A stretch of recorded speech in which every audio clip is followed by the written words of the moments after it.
En ce temps-là, Hérode, qui était au pouvoir en Galilée, entendit parler de tout ce qui se passait et il ne savait que penser.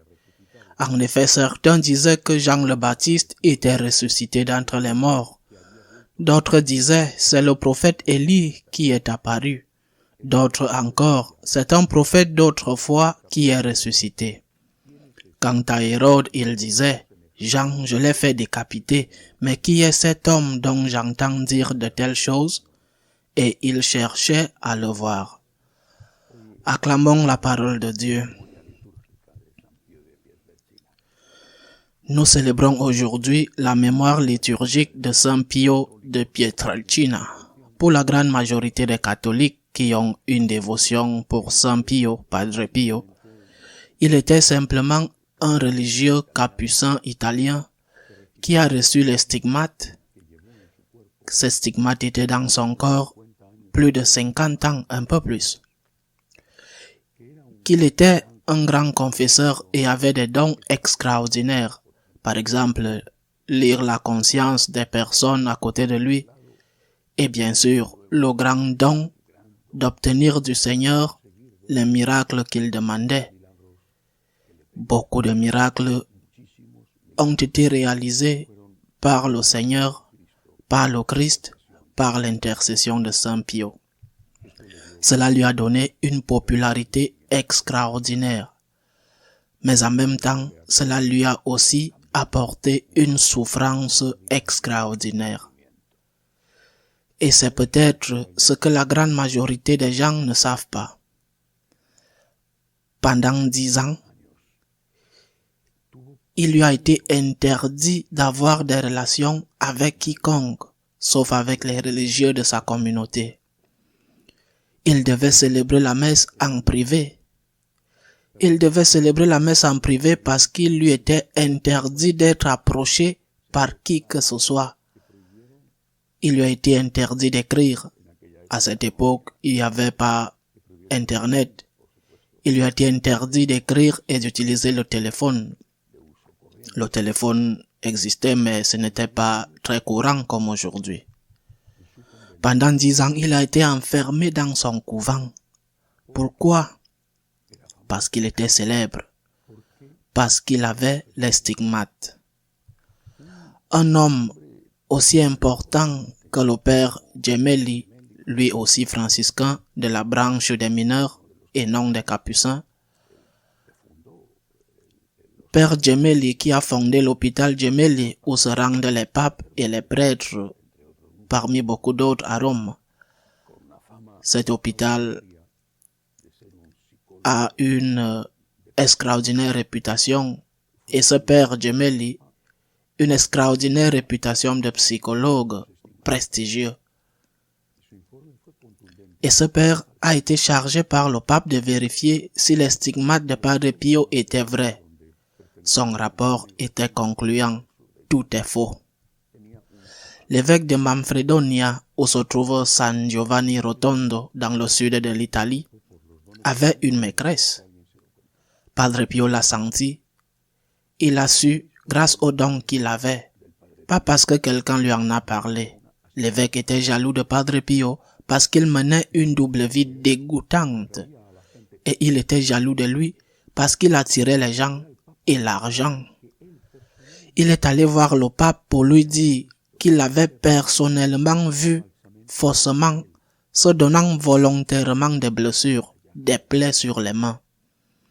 Avec ces rapports, en plus d'un visiteur apostolique envoyé par le Vatican, il n'est pas surprenant qu'il ait considéré le Père Pio comme un menteur, que tout cela était faux. Ils l'ont même accusé d'avoir des relations sexuelles avec les femmes qui se rendaient à la confession chez lui et d'avoir profité du moment de la confession pour leur faire des avances, ce qui est passible d'excommunion immédiate. Il a souffert le martyre.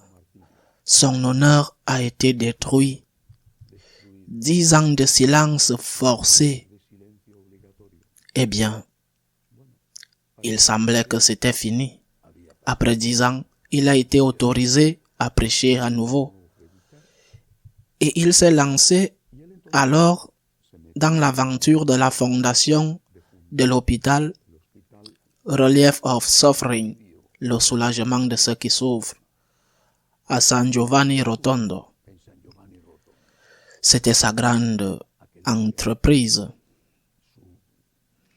Il a levé des fonds, entre autres auprès d'une fondation américaine qui a donné $350,000, ce qui était beaucoup à l'époque.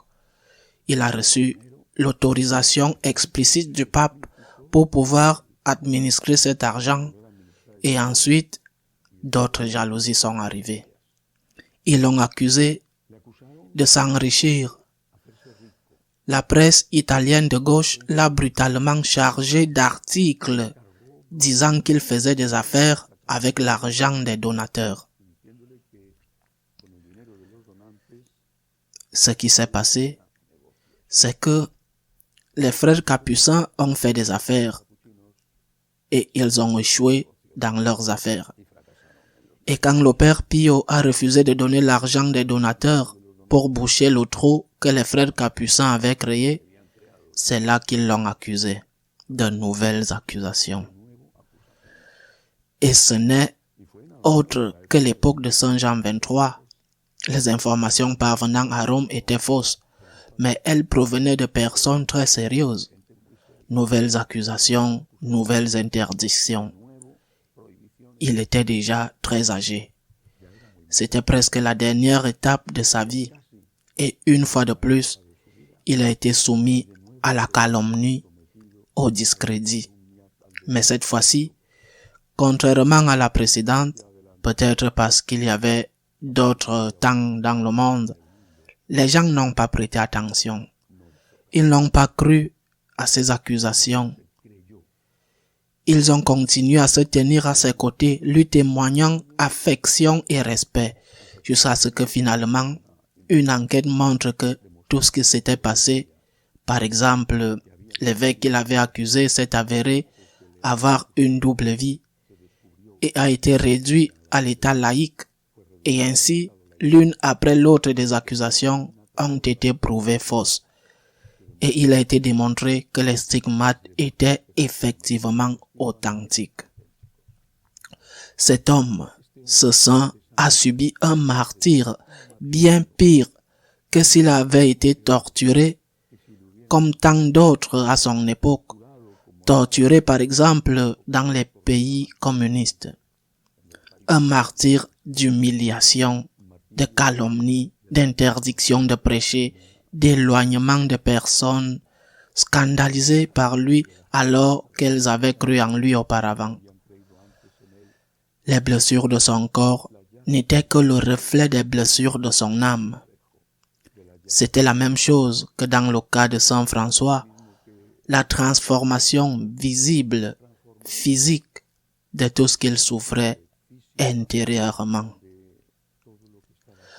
Saint François avait dit cela sur cette montagne, le mont Alberna: « Je veux aimer comme toi et souffrir comme toi. » Et ce jour-là, le Seigneur lui a fait le don douloureux des stigmates. Padre Pio avait sûrement dit la même chose. Il y a une de ces phrases que j'aime particulièrement. Quand il y a des problèmes, disait-il, et il savait de quoi il parlait dans sa propre chair.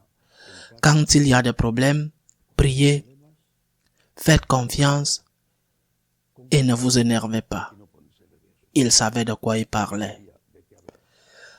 Allez là où il se trouve, même si c'est loin, parce que San Giovanni Rotondo est loin, mais même si c'est Pietrelcina qui est plus proche de Rome, c'est une expérience qui te marque. Prions aujourd'hui, souvenons-nous aujourd'hui de ceux qui sont également victimes de harcèlement et de persécution au sein de l'Église. Ainsi soit-il.